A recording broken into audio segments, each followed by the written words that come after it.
Hello, students and teachers, and welcome to another edition of our panels for Career Exploration Fair.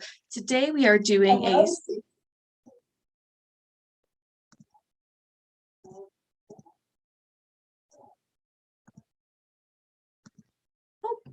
little bit of feedback there. Today we are doing a STEM panel. So we are here with several folks from STEM careers who are going to share a little bit with us about their careers and about their career paths, and that they have taken several very interesting paths. So we will start with Polly Kummerfeld. She's the Senior Principal Software Engineer, and she's going to tell us a little bit more about her career. Hello, everybody. My name is Polly. Right now, you can't see me on a video because of working currently. So our computers are locked down. We can't have any video or any media or anything like that transferred on or off on our computers. But I work with Northrop Grumman. I've been working with Northrop Grumman for almost 20 years. And I've graduated from UCCS here in town. I'm an Army brat and got my master's in computer science and my bachelor's in computer science. And I've been working in missile defense for a long time, 17 years. And then now I've started on the space system side. So pretty much doing software engineering, been the software engineer, architect, and on various projects within the missile defense and space systems. Awesome. Thanks so much for sharing that with us, Polly. And we also have Paula Cantor, and she is consulting right now in the aerospace and diversity space. So that is so exciting. Tell us a little bit more about that, Paula. Sure. Thank you, Lauren. So my name is Paula Cantor. I've been in aerospace and defense industry for about 25 years. I actually started out in the skilled trade side, where I was enlisted in the military as an aircraft mechanic. So that was the first part of my career. I then went into the academia side, where I pursued my bachelor's degree in mechanical engineering, and then went to the corporate side. So I've spent about 25 years across most sectors in aerospace and defense, as well as inside and outside of engineering, both in leadership and non-leadership roles. So thank you, Lauren. And I have to say, it's kind of nice to see two women in defense and STEM on the panel. Absolutely. Thank you for being on the panel today, Paula. And we have one more. So we have from the cybersecurity space, Jeremy Crabtree, to share with us a little bit more about himself and his career. Jeremy, take it away. All right. So my name is Jeremy Crabtree, and my apologies for being on it a little bit late. And Lauren, you just want me to go through that list that you sent over earlier, right? Would you just tell the students your current role and your background in the cybersecurity space? Okay. My apologies. So my current role, I'm Chief Revenue Officer with Frontline Cyber Solutions, and I am in charge of all things having to do with the customer. And so I handle customer relations and account management for our company. I handle any kind of sales that happen or business development and those things. And then I also handle any kind of problems that arise with that. And mine, although my career is not directly in STEM, I have to know a lot of the technical aspects of cybersecurity in order to talk to the customers about it. So that's something that I've picked up over the years. I have an education that I got a bachelor's degree, not in a STEM area, but I did get a bachelor's degree in English. And but now I have had to kind of self-educate and learn from various different sources as to what the ins and the outs are for cybersecurity. Awesome. And a great lesson for students that even if you are not necessarily looking to go into STEM, you can also have a STEM adjacent career. So if you go into sales, you could also work in the STEM space. Absolutely. So a question for all of us. Why do you think it's important for the students on the call today, so middle schoolers and high schoolers, to consider a career in STEM? Anyone have an answer for that? Well, I think that it offers so many opportunities out there, job opportunities and medical and even working with the government or with like with the missile defense, space defense, primarily because I've been working in the military with the military. But it opens so many job opportunities out there. I believe that it's a great opportunity to jump in and you can really excel and give a lot back to the community. Right. It's a really wide space, isn't it? There's a lot of different things that fall under the STEM umbrella. Anything to add, Paula or Jeremy? Sure. So I'll kind of expand on that and say that ultimately, great science and innovation is how we collectively work together to make the world safer, healthier, and a happier place. And we only achieve that by having as many voices at the table. And that includes, in Jeremy's field, cybersecurity, artificial intelligence. When you look at data analytics, when you look at some of the mistakes that companies have made, it's because we didn't have diverse voices at the table when decisions were being made or ideas were being brainstormed. Absolutely. I'll just add, not that you ladies obviously said plenty. What I would add to that is that STEM provides, going into STEM is so much more than just choosing that you like science or choosing that you enjoy those types of things. It's about problem solving and about finding areas that need to be addressed. Case in point, one of our engineers, he actually does not have a bachelor's degree. He finished his high school degree, and he's always self-conscious about it. And I tell him that he shouldn't be, because he's one of the smartest individuals I know in the cybersecurity industry or other areas. But and this is something he always says, right, is that it's important to have a skill and to be a hard worker in a career. And I think having a skill in the STEM area is invaluable, because it teaches you how to really problem solve. Absolutely. And since we're already talking about it, would anyone like to speak to what are some ways to fund the education in your career? So it may not always be starting out with that 4-year degree, but in many situations it might be. Well, Go ahead, Polly. I'm sorry. Well, with me personally, I would recommend, and is in high school, prepping in advance, and there's so many scholarships out there, and grants, and start early applying. And when I graduated, I was DOD. I went through Department of Defense schools, and coming here, I had already $20,000 in scholarships. So coming in, that helped a lot with my father, who was in the Army at the time. And I had 2 other sisters, a year apart from each other. So it really helped us. So start early with scholarships, and also intern. If I had to do it all over again, I would go into an internship program and try to volunteer and learn as much as I can just to get my foot in the door. That's awesome, Polly. Thank you so much for that answer. Jeremy, do you have anything to add to that? Yeah, for me, there's a couple different things. There's in the cybersecurity world, it's unique. Sometimes you don't necessarily need a degree, and especially, my sons actually and my daughters, I encourage them. They have a program I think it's in just middle school and high school right now, but it's called Cyber Patriots. And they are learning right now. My son's learning, ironically, how to take off some of the protection stuff that the school has on their computers that they send them home with. But he's learning some of those cyber skills now. And so in the cyber field, it's actually a lot about certifications and experience that you have. And so what Polly said, internships are invaluable. you can actually get some starting positions if you are just, I hate to say it, right, quote unquote, smart on a computer. If you have good computer skills, you can get a company like ours or others to help train you in those areas.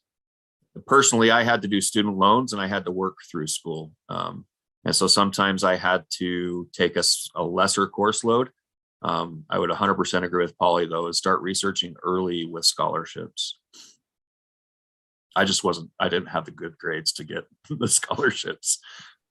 Oh, do you hear that, students? Good grades. Good grades get you those scholarships. Super important. Yes. Anything to add, Paula, before we move on?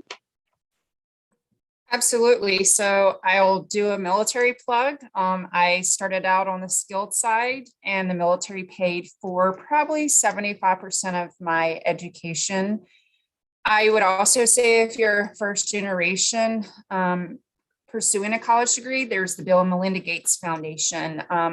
If you're an African American, there is the Ron Brown Scholars. I mean, if you just Google whatever you're interested in, you'll find a plethora of grants, and the National Science Foundation is giving grant money. I personally know a guy who got all the way up to his PhD funded by the Bill and Melinda Gates Foundation.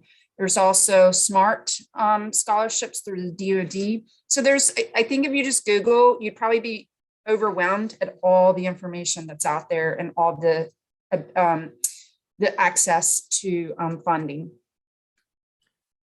Can I add one thing I just thought of, Lauren? Absolutely. So one area of that I think gets overlooked a lot, and Paula, you had mentioned this earlier, to see 2 women on a STEM panel, and I think that's fantastic. There's a lot of companies out there that are, I mean, because there's certain demographics that are underrepresented in the STEM community. And so there's a lot of companies that have outreach and will provide the internships that are needed to help get those skills, so we can build that diverse working field. So there's a big desire to help have our field more inclusive, if you will. Absolutely. So internships, scholarships, all those things are wonderful in getting your foot in the door in a career in STEM. So what are some other best practices that students might consider for preparing for a career in STEM? If you could do anything differently, would you do anything differently? Let's start with Paula for this question. I'm sure. So I don't know that I would have done anything different. I believe that the trajectory of my career took me to become a little more open-minded, that why we have one certain plan, I think life kind of takes us on a different path. But I would say, first, I want to debunk a myth out there that most people think in order for you to go into science, technology, engineering, mathematics, you have to be super smart and super gifted at math. That is not true. What I will say, so I got my engineering degree at 38. What I learned in that experience is that you have to be willing to work hard. I was always gifted in math in high school, but because I took a 15-year break, math didn't come easy to me at that point anymore. So I had to work a lot harder. So if you're a C or a B in math, it's okay. You just have to be willing to work hard and be willing to admit when you're not getting something. Use your peers and use your professors or your teachers to help learn something that may seem a little harder for you. So I don't know that answered your question, Lauren, but I just kind of wanted, because I think that that's something that I think most society says in order to go into STEM, you have to be really gifted or really smart at math and science. And I don't think that that's the case. You just have to want to work at it. I love that point. Thank you for adding that, Paula. And I just think it's a great point to add that, there are people in your life that want to help you. So your peers, your professors in university, your teachers in high school right now want to help you. And so if you want to improve your grades, or if you want to get really good at some of those math concepts, ask for help, because people do want to help you. I think that's something that a lot of us wish that we had done a lot more often when we were younger. And what's the worst that anyone can say is, I don't have the time, or I can't help you right now, which is generally the only no you're going to get at your age. Anything to add, Jeremy? Yeah, absolutely. I think what she said is a huge, huge part of that, because we have a lot of cyber engineers and analysts who are not good at math. our chief information security officer he's self-admittedly terrible at math, but he's a software programmer and is brilliant at that. And so for me, my career was a little bit different. My career path, I had my English degree and was planning on teaching high school actually, and then took a turn and decided that I was going to go into relationship management. And I would say if I had to do it differently, I would say that I would be more, what's the word? I would be more particular or more intentional. That's the word. I would be more intentional with my plans and actually have a plan instead of letting life just kind of take me as it did. So if you're an engineer or if you want to go into cybersecurity, I would recommend to do a lot of self-educating. There's some really reputable sites that you can go to and find either education classes that are really cheap. You have, websites where you can learn how to code and how to program that's free. There's a lot of free resources. And last thing I'll add, I don't want to take up too much time, is that there are some areas you can actually go out and find like a used server and figure out how to work with that. I find a best practice of people that are great at cybersecurity is they have their own computer lab at home that they do work on at home, and it becomes more of a hobby than a job. That's a great point. And if you know that you really love doing it right now, it will likely not feel like a job later. Absolutely. Yep. Anything to add on that, Polly? Well, I totally agree with what Paul and Jeremy had said, because if I had to do it all over again, I would probably take physics more seriously. I hated physics, and that's what I do. I work with space and modeling and simulation of a lot of things that we do in the space industry and also in the missile defense. So, and there's a lot of physics, and I hated physics, but like Paula was saying, is that you get to learn and appreciate and respect others, your peers, and you learn from them and be able to do the job that you're supposed to do successfully. So if I had to do it again, I would take the physics more seriously and appreciate those big scientists. And so, but anyways, yeah, just learn as much as you can. And rely on others, because that's how I learn. It's a give and take. I like the feedback at times when you're wanting to brainstorm, and sometimes you get into a rut, and then you got to rely on your peers, and then get you out of that rut and learn from them. It's just sharing ideas, and yeah. Awesome. Thanks, Polly. Mhm. The next question is, what are some trends that you see in hiring in your industry? Are there any trends that you can speak to? And how can students position themselves for a career in your industry? We talked a little bit about internships and finding the right career path and spending some time learning about the career path before you even go to university. What are some other things that students can do?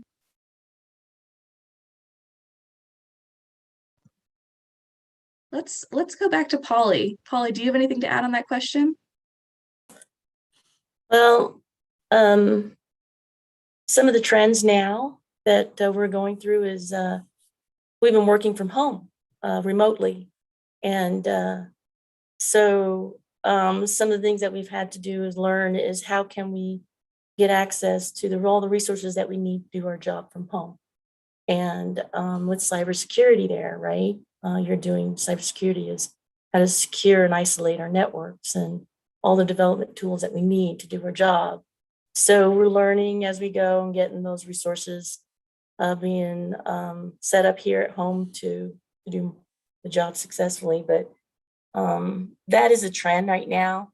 We don't go into the office only if we need to. We are all working from home. So it's also challenging too. We have these virtual tools like Skype and Zoom and Teams that we can communicate, but I also like to whiteboard. So those are some challenging things to brainstorming, but I think this is the trend. And I think the government as well is is beginning to do things remotely and not on site. So, did I answer your question? Absolutely.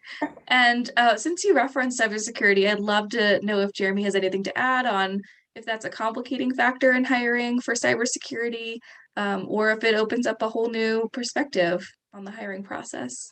In terms of remote work, is that what you're? Work, yes, remote work. So it's really interesting in cybersecurity because it is an inherently remote position. There's a lot. So in case in point, our company, we don't have a brick and mortar or a physical office. We all work remotely. All our analysts work remotely, and that has been the case even before COVID. This actually with COVID has been an ideal workspace for us because it's very applicable to cybersecurity. So the challenges and trends that I see in the industry right now is there's a huge shortage in cybersecurity.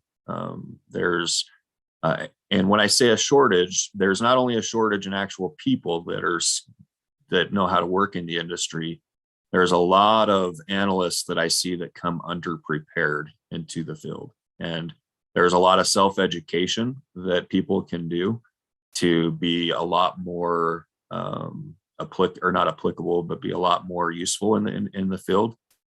So those are some big things that I see. Again, certifications are big. What I would say a trend is that there's certain certifications that are more effective than others. I see a lot of challenges with people they're kind of chasing certifications.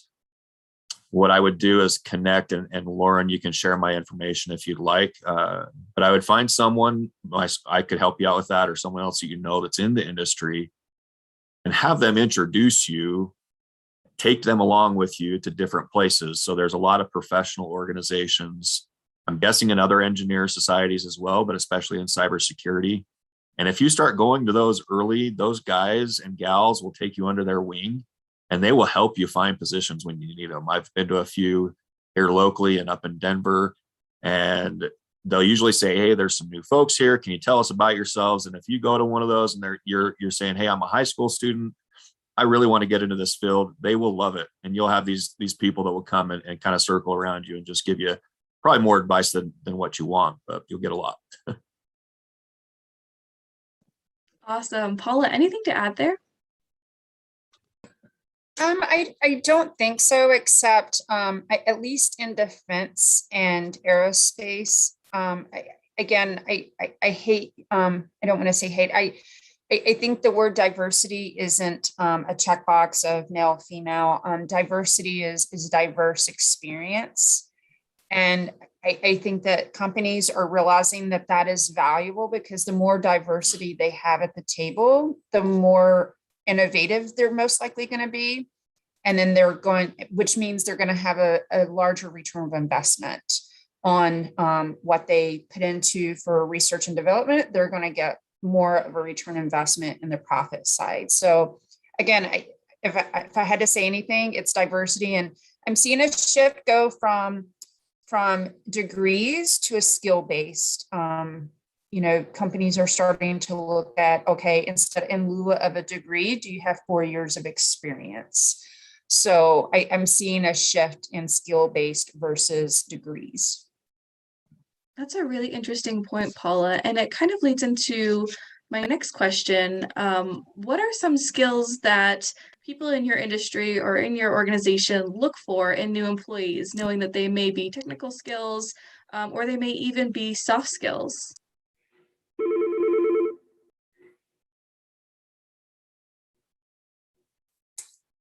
And maybe she wanted me to kind of piggyback on that. I would say internships, also leadership in high school. So did someone take a leadership position in a club? That is transferable even to colleges and internships. So anytime you're given a chance to kind of hone in on leadership or where your strengths are valuable and an experience, I would say that is something that is just as valuable as getting an A in mathematics. If you got a B and you belong to 3 clubs and you did community service, I think companies value that as, if not more, than getting an A and none of the rest. So I would say be well-rounded. Thank you so much for picking that up, Paula. I got a call here and was interrupted. Jeremy, anything to add on that? I think, a couple things. I just lost my train of thought as to what I was going to say on that. Could you jump to Polly and I'll gather my thoughts a little bit more? I'm sorry. Sure, absolutely. So Polly, are there any skills, soft skills or technical skills that you think that students in middle school or in high school who are considering a career in STEM should think through? Anything that Northrop Grumman's looking for in particular?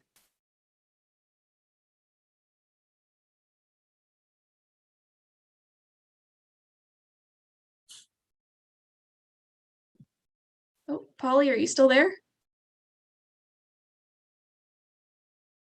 Oh, looks like we lost Polly. Hopefully she'll jump on here in a second.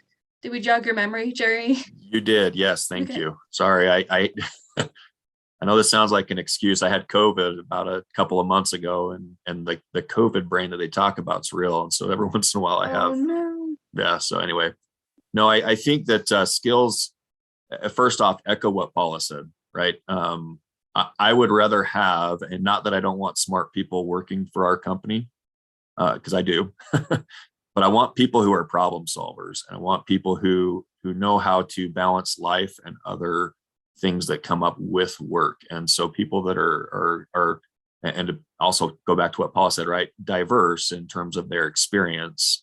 It's really important for us.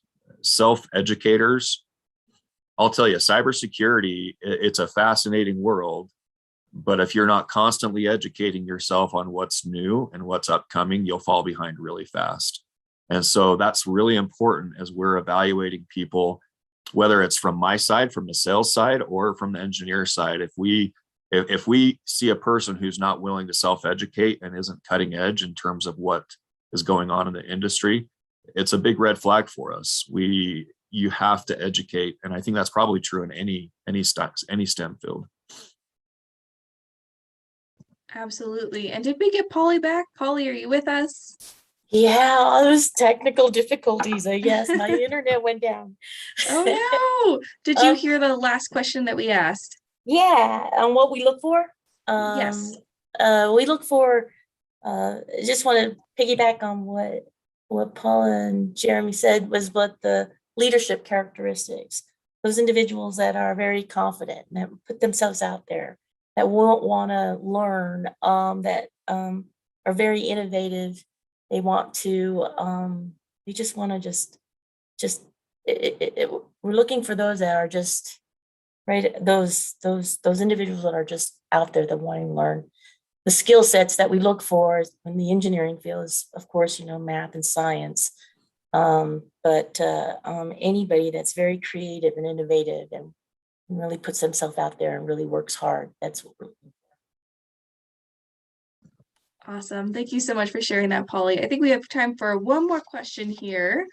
So, what is something about your job or any of the jobs that you have had that would surprise people? And we'll start with Jeremy. So that's a tough one. There's a lot of stuff that would surprise people, I think. In my specific field it's interesting. One thing that I've learned recently is that sometimes what's in the way becomes the way. In my case, when I was in school, I got in trouble a lot for talking too much. I like to talk in class, and I couldn't hide it very well because my voice was really deep and would carry, and the teacher would always get mad at me despite everyone else that was talking. But that turned out to be one of my greatest assets. I work with people. I love working with people, and that's not always the case. But if you have a talent with working with people, then maybe going into a field in business development or customer relations and there is a place in STEM with that, because any company needs someone to sell those products. If a company is going to be productive, they need to have someone that represents that. So I think that would be something that would surprise you. If you're good at talking to people and you get in trouble in class for doing that, try not to talk in class, but think about maybe a career in working with people. Awesome. So maybe you have an interest in STEM, but you don't necessarily want to go into any of those careers, but you're a good talker. You could also be in a STEM adjacent sales job. That's awesome. Right. Anything that would surprise people, Paula? So I would say surprise, not necessarily about my industry, but about me. So my single story, while there are labels, I was a mechanic, I have an engineering degree. I think there has been some real value in being able to bridge that gap between some very technical hands-on people, the mechanics, the skilled trades, but I also understand the theoretical side of it as an engineer. And a lot of times they're trying to say the same thing, but they're saying it in almost in a way that they don't understand the other side because they're only an engineer or they're only a technician. So I've been able to bridge that, and that has helped me in sales. That has helped me in leadership positions.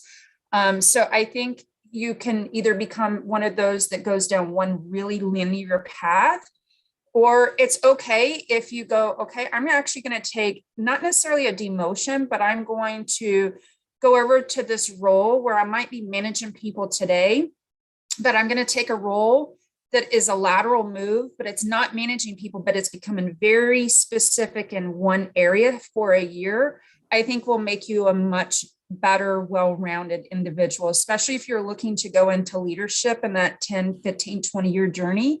So don't be afraid to uncover things that you may not be aware of, because I think it will help you bridge gaps in conversations where there may be some misconceptions or some assumptions that are wrong in discussion. Awesome. And I think what you have said and what Jeremy has said ties really nicely together, because you are kind of the translators and the communicators of the STEM world. That's a really valuable skill set to have, when you can take a concept and relate it to the general public or relate it to another business sector. So for mechanics to engineers, that's a really valuable skill set and something that employers look for. And Polly, do you have anything to add to there? Well, just to add on what Paula and Jeremy had said is that what surprises me too is that you have to have that skill, that ability to communicate and understand what the customer, what your users are wanting. With me, I work with the warfighter, and you're wanting to support what they're really wanting, their needs. And what really makes me really satisfied is when I do understand their requirements and their needs. I'm a front end developer, and I develop software in the front end to help them to make their jobs easier. And if I get that right, then they can successfully go from point A to point B with no problem. And so just understanding and communicating what they're needing and being able to grasp that, and then to implement that and develop that, and then they can be able to use it. And that's what gets me the satisfaction of, oh, okay, I did my job right. That is awesome. All right, well, that is all the time that we have for today. So I want to sincerely thank our panelists for their time today. So Polly, Paula, Jeremy, thank you so much for your time and for sharing with our students. Students and teachers, if you have questions for our panelists, please send them to your local J area representative, and we'll make sure that we get those answered for you. And thank you all for joining us today for another panel with the Career Exploration Fair, and have a wonderful afternoon. Thank you. Thank you.